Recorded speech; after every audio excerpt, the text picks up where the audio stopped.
Salut à tous, j'espère que tout roule pour vous. Alors tenez-vous bien, l'Algérie vient tout simplement d'ignorer le plus grand rendez-vous énergétique organisé en Russie. Oui, vous avez bien entendu. Ce boycott en dit long encore une fois sur la température glaciale qui règne entre Alger et Moscou.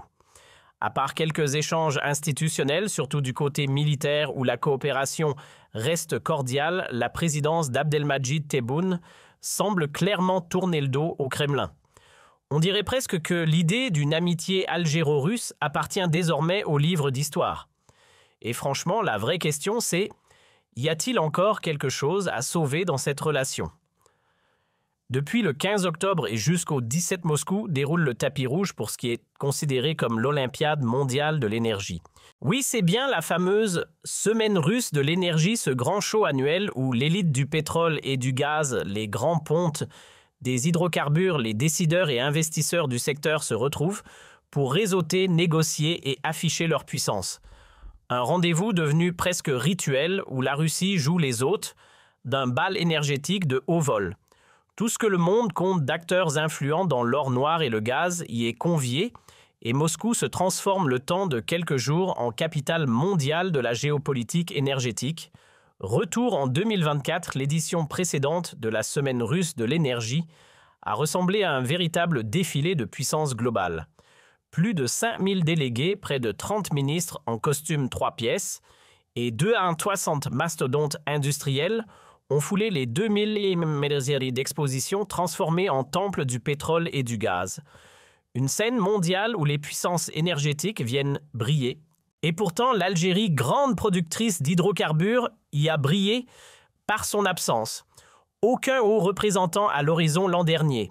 Et cette année, on reprend la même partition service minimum visibilité quasi nulle, une stratégie de discrétion poussée à l'extrême, ou un boycott à peine voilé. Les cartons d'invitation n'ont pas manqué d'élégance adressés nommément et avec soin par Moscou à 3 poids lourds du secteur énergétique algérien, Rachid Hachichi, le boss de Sonatrach Mohamed Arkab, le ministre chargé des hydrocarbures et des mines, et Amin Madzi, le conseiller présidentiel attitré pour tout ce qui touche à l'énergie. Une triple salve d'invitations officielles, soigneusement transmise via l'ambassade d'Algérie à Moscou, qui soit dit en passant martèle la pub pour cette semaine de l'énergie depuis juillet dernier. Et pourtant, malgré toute cette préparation et ces gestes diplomatiques polis, aucun des 3 invités ne semble avoir répondu présent, comme si les enveloppes avaient atterri dans une boîte aux lettres sans fond. Et là, accrochez-vous bien, aucun des 3 hauts responsables algériens n'a eu le feu vert pour prendre l'avion vers Moscou. Pas un seul n'a décroché le précieux sésame présidentiel. Ni le patron de Sonatrach, ni le ministre des hydrocarbures, ni même le conseiller spécial de Tebboune sur les questions énergétiques. Tous cloués au sol. Motif, pas de mission officielle accordée, pas de visa politique, pas d'autorisation, rien. La présidence a fermé la porte à triple tour. Et sans l'aval du chef suprême, tout le monde reste à la maison. Point final. En 2025, le monde entier semble avoir réservé son billet pour Moscou. Pas moins de 84 nations et territoires représentés et une marée humaine de 5000 participants prêts à échanger, signer, réseauter. Du gratin politique en pagaille, ministre, vice-premier, ministre haut, responsable, en costume bien repassé tous au rendez-vous, comme s'il s'agissait du Davos version pétrole. Il faut dire que rater la semaine russe de l'énergie aujourd'hui, c'est comme snobber les Oscars quand on fait du cinéma. Les puissances sérieuses l'ont bien compris, c'est le moment où se jouent les grandes manœuvres de l'énergie mondiale. Mais alors pourquoi ce forum est-il si stratégique simple ?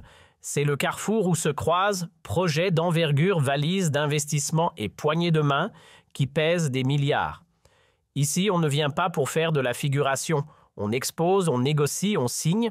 C'est là que les États présentent leurs ambitions, séduisent les géants de l'énergie et tentent de capter les capitaux venus des 4 coins du monde. Et surtout, n'oublions pas un petit détail, la Russie, ce n'est pas un figurant du secteur. C'est tout simplement l'un des 5 titans mondiaux de la production ET de l'exportation de pétrole et de gaz. Autrement dit, quand elle parle énergie, le monde écoute.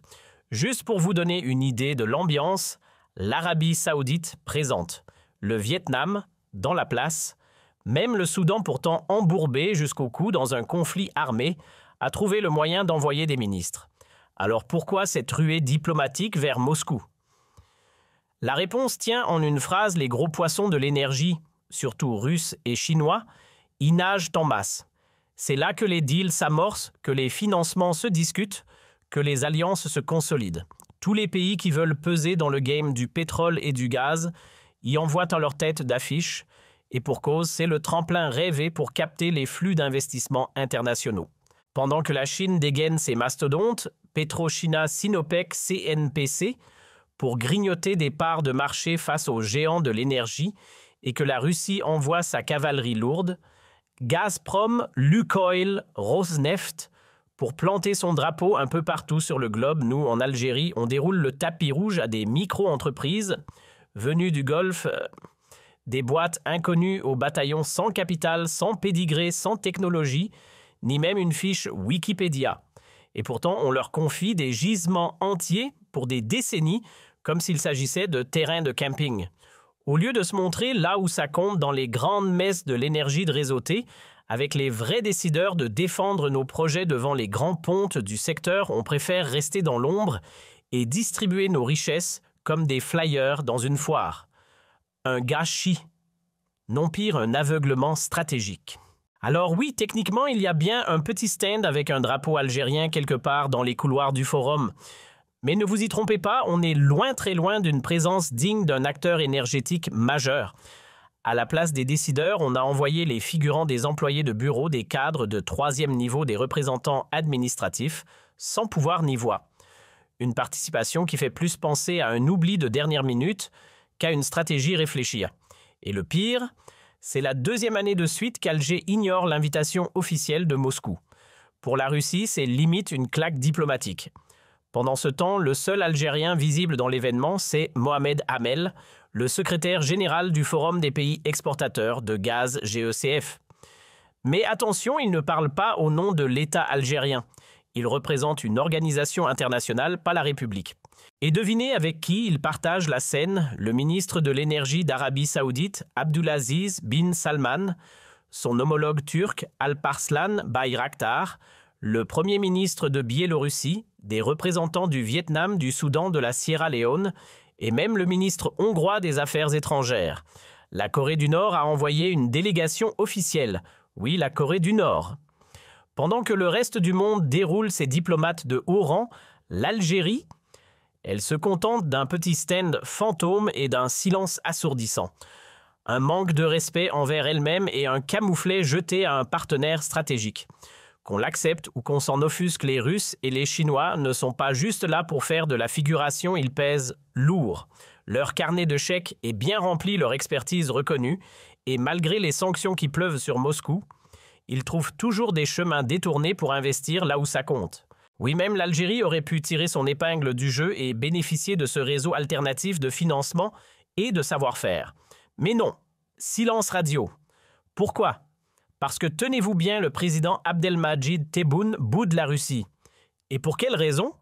Parce que Moscou refuse de lâcher la main des militaires maliens, ceux-là même que l'Algérie voit comme des adversaires du dialogue, mais que le Mali considère comme les défenseurs de son unité. En résumé, à cause d'un désaccord sur le Mali, on se fâche avec une puissance nucléaire. Oui, vous avez bien entendu. Une crise diplomatique sur fond de querelles de voisinage. Sauf qu'ici, le voisin, c'est la Russie. Et franchement, c'est pas le genre de pays qu'on claque à la porte comme un voisin bruyant. Et voilà où on en est, le triste tableau de la diplomatie algérienne en 2025. Un pays qui parvient à se fâcher avec une puissance nucléaire, un allié historique, un géant mondial, tout ça pour une querelle régionale. Pendant que le reste du monde saisit chaque occasion pour défendre ses intérêts stratégiques, nous, on boude les rendez-vous majeurs, on s'efface de la scène, on s'auto-exclut. Et pourquoi? Parce que le président Tebboune a décidé de tourner le dos à Moscou vexé que la Russie ose continuer à soutenir les militaires maliens. Résultat, on sacrifie des alliances solides sur l'autel de l'orgueil politique. Une diplomatie de susceptibilité, voilà ce qu'on vit. Là, on atteint un sommet dans l'absurde. Les intérêts stratégiques de l'Algérie sont littéralement sacrifiés, bradés, jetés par la fenêtre. Le vrai danger aujourd'hui pour notre pays, Ce n'est ni le Maroc, ni le Qatar, ni Israël, ni aucun ennemi traditionnel qu'on aime pointer du doigt. Non. Le pire adversaire des intérêts algériens, c'est notre propre régime. Sérieusement, comment peut-on boycotter un partenaire comme la Russie? Un allié historique, un acteur clé sur la scène mondiale, et nous, on coupe les ponts pour une divergence sur le dossier malien. Mais enfin, on ne mélange pas tout. Tu peux ne pas être d'accord sur un sujet, mais tu ne flingues pas toute une coopération énergétique pour autant. Regardez les Russes avec l'Égypte, les Émirats, l'Arabie saoudite. Ils bâtissent des partenariats économiques solides, durables. Et nous, on leur achète des armes, on fait tourner leur industrie militaire, on alimente leur budget défense. Mais quand il s'agit de parler business ou énergie, on disparaît. C'est un non-sens total. Une incohérence stratégique monumentale. Franchement, cette absence met en lumière l'irréalité totale du régime Tebboune, un pouvoir persuadé qu'il peut punir Moscou comme un enfant boude son jouet. Il pense qu'en refusant d'aller en Russie, en snobant les grands forums, en n'envoyant aucun représentant officiel, ils vont faire réfléchir le Kremlin. Sérieusement, même les États-Unis, avec toutes leurs sanctions et leur puissance économique, n'ont pas réussi à faire plier Vladimir Poutine. Et nous, avec nos micros allumés à la télévision nationale, on croit qu'on va faire trembler Sergueï Lavrov. Mais dans quel monde parallèle vivent-ils? Non, soyons clairs, le régime est en plein délire diplomatique. La Russie, ce n'est pas la Tunisie, ni la Mauritanie, ni le Mozambique. C'est la Grande Russie, puissance nucléaire, membre permanent du Conseil de sécurité, acteur central dans tous les dossiers mondiaux. Et nous, à Alger, on agit comme si on pouvait la réprimander d'un claquement de doigts, une illusion de grandeur qui vire à la comédie. La Russie ne fait jamais les choses au hasard. Si elle soutient les militaires maliens, c'est qu'elle a ses raisons, et elle les connaît parfaitement. D'ailleurs, ses services de renseignement collaborent depuis longtemps avec ceux de l'Algérie dans un climat d'échange mutuel et de coopération bien huilé. Mais voilà que soudain, Tebboune monte au créneau vexé comme jamais. Pourquoi? Parce que ce coup-ci, c'est Moscou qui soutient Bamako. Ah bon, quand c'était la France qui épaulait les militaires maliens, ça ne t'a pas trop dérangé. Mais dès que les Russes s'en mêlent, ça te pique. Là, il y a un sérieux problème de cohérence. Je ne dis pas que la présence militaire russe au Mali ne pose aucun risque pour les intérêts algériens, mais justement, ça se discute. On peut parler, ouvrir un dialogue, faire du lobbying discret, expliquer notre position négociée, comme font les grandes puissances. Mais non. Le choix, c'est de bouder, de mépriser, de snober. Tu crois sincèrement que c'est en claquant la porte que la Russie va changer d'avis? Soyons sérieux. On ne parle pas de la Moldavie, là. On parle de Vladimir Poutine. Et pendant ce temps, Moscou comprend que Tebboune, c'est pas un partenaire fiable. Un jour, il penche vers Paris. Le lendemain, il sourit à Washington. Et la semaine d'après, il lève le pouce à Moscou. Sa politique extérieure. Un vrai baromètre d'humeur. Et franchement, avec ce genre de comportement, personne ne peut bâtir une relation sérieuse. Tebboune rêve de s'imposer comme le chef incontesté du Sahel, celui qui dicte les règles du jeu aux militaires maliens et qui place l'Algérie en trône au sommet de la région. Il veut que tout passe par Alger, que l'Algérie soit le seul arbitre dans la savane diplomatique. Mais voilà le hic, pour rugir comme un lion, encore faut-il en être un. Tu ne peux pas débarquer dans l'arène avec des ambitions de fauve quand tu ressembles davantage à un singe gesticulant qui amuse la galerie. On ne s'autoproclame pas puissance régionale avec un PIB sous perfusion, une diplomatie instable et des voisins qui fuient. Pour peser dans la région, il faut du muscle économique, pas seulement des tanks. Il faut de l'influence, du respect, une politique étrangère cohérente. Et là, soyons clairs, personne ne suit l'Algérie. Le Mali, ils te taclent publiquement à l'ONU. Les 3 pays du Sahel, ils ont rappelé leurs ambassadeurs. Le Maroc, conflit ouvert. Et à part la Tunisie, ce voisin sympathique, mais financièrement au bord du gouffre, tu n'as plus aucun appui solide dans la région. Quand la moitié de la Libye te tourne le dos, que tu t'es fâché avec les Émirats, que tes relations avec le Niger et le Burkina Faso sont au point mort, que le Mali t'insulte en plein micro, que le Maroc est en mode clash permanent, que la France te regarde de travers et que ton unique allié diplomatique semble être un distributeur de dates en faillite, faut peut-être se poser des questions. Comment veux-tu qu'on te respecte quand tu te disputes avec toute la planète? Comment veux-tu qu'on t'écoute quand tu n'as plus aucun partenaire fiable? Il y a un moment où quelqu'un devrait vraiment frapper à la porte du palais et dire « Monsieur le Président, faut redescendre sur Terre ». Parce que là, on ne gère plus une diplomatie, on orchestre une auto-sabordage. T'as des ennemis partout, des tensions, à chaque frontière, des relations glaciales avec les grandes puissances. Et pendant ce temps, tu agis comme si tu dirigeais une superpuissance nucléaire. Mais réveille-toi, on ne fabrique pas des têtes nucléaires. On fabrique des biscuits, des gaufrettes, du jus en briques. Tu peux pas parler à la Russie comme si t'étais son égal. Alors que dans la cour des grands, t'es pas Poutine, t'es même pas le président du Burundi. Là, on parle de la Russie, la vraie, la grande Russie. Pas un petit acteur régional, non, une superpuissance mondiale avec qui l'Algérie aurait tout intérêt à entretenir des liens solides. D'ailleurs, historiquement, notre diplomatie s'est toujours voulue pragmatique et équilibrée entre Washington, Pékin et Moscou. Mais aujourd'hui, sous Tebboune, c'est la débâcle. Il tend la main aux Américains. Il ne la serre même pas. Il se penche vers la Russie, il repart les mains vides, il fait les yeux doux à la Chine. 3 semaines plus tard, il tourne les talons. Et pendant ce temps, il s'embrouille avec toutes les puissances régionales importantes, les Émirats, l'Arabie Saoudite, le Maroc, le Mali. Le résultat, Alger n'est en bon terme qu'avec des États microscopiques, sans poids ni voix sur l'échiquier mondial. C'est triste à dire, mais il faut regarder la vérité en face. La diplomatie algérienne sous Tebboune n'a ni vision, ni constance, ni crédibilité. Mais au fond, Tebboune, il est ami avec qui? Parce que, soyons honnêtes, le Sahara occidental, ce n'est même pas un pays, c'est un mirage diplomatique. Et ça ne le sera probablement jamais. Parfois, la Mauritanie daigne lui adresser un mot, lui glisser un petit geste de courtoisie, histoire de sauver les apparences. Quant aux dirigeants de Tripoli, ils ne contrôlent même pas la moitié de leur propre territoire et s'ils restent courtois avec Alger, c'est uniquement parce qu'ils dépendent du gaz algérien pour allumer la lumière. Et puis quoi? De temps en temps, on voit le Tchad, le Mozambique, le Burundi, des nations respectables, certes, mais classées parmi les pays les plus pauvres et les moins influents du monde. Avec tout le respect qu'on leur doit, ce ne sont pas eux qui font bouger les lignes dans les grandes négociations internationales. Bref, le cercle d'amis du régime ressemble à un club d'habitués des demandes d'aide. Et pendant ce temps, les véritables puissances Russie, Chine, États-Unis, Arabie Saoudite avancent, sans nous contournent, nous ignorent. La réalité, c'est que sur l'échiquier mondial, Alger s'est mis tout seul en dehors du plateau. L'avenir de l'Algérie, sa stabilité, sa sécurité, son développement économique dépendent d'une chose simple, des relations intelligentes avec les grandes puissances.